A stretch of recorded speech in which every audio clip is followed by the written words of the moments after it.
तमाम तारीफें अल्लाह रब्बुल अल-इज़्ज़त के लिए हैं, जो सारे जहानों का परवरदिगार है। वो ज़ात जिसने हमें पैदा किया, हमारी ज़रूरियात पूरी की, हमें ईमान की दौलत दी और बेशुमार नेमतों से नवाजा। मेरे भाइयों और बहनों, अगर हम अपनी ज़िंदगी पर गौर करें तो हमें एक एक लम्हे में अल्लाह की बेशुमार नेमतें नज़र आती हैं। हमारी आंखें जो रोशनी देखती हैं, हमारे कान जो आवाज़ सुनते हैं, हमारी ज़ुबान जो बोलती है, हमारे हाथ, हमारे पाँव, ये सब अल्लाह का करम है। कुरान मजीद में अल्लाह ताला ने फरमाया, और अगर तुम अल्लाह की नेमतों को शुमार करना चाहो तो हरगिज़ उन्हें शुमार ना कर सकोगे। सूरह नहल 18। यानी अल्लाह की नेमतें इतनी ज़्यादा हैं कि इंसान उनको कभी गिन नहीं सकता। हम दिन रात अल्लाह से मांगते हैं, जब बीमार होते हैं तो शिफा मांगते हैं और अल्लाह शिफा देता है, जब भूखे होते हैं तो रिस्क मांगते हैं और अल्लाह रिस्क अता करता है, जब मुश्किल में होते हैं तो आसानी मांगते हैं और अल्लाह रास्ता निकालता है। लेकिन अफसोस, हम अक्सर इसका शुक्र अदा करना भूल जाते हैं।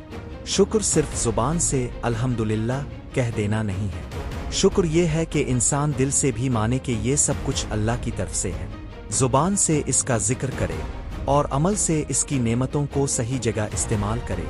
मरबियो, क्या हमने कभी सोचा कि अगर अल्लाह एक पल के लिए भी अपना करम रोक ले तो हमारा क्या हाल होगा? अगर आँखों की रोशनी छन जाए तो हम कितना परेशान हो जाएंगे। अगर कान सुनना बंद कर दे तो दुनिया की आवाज़ें ख़त्म हो जाएंगी। अगर दिल धड़कना बंद कर दे तो ज़िंदगी का सिलसिला रुक जाएगा। लेकिन अल्लाह हमें ये सब कुछ बग़ैर मांगे अता करता है। हमारे पास जो वालिदैन हैं, ये अल्लाह का करम है। हमारे घर के साए, ये अल्लाह का करम है।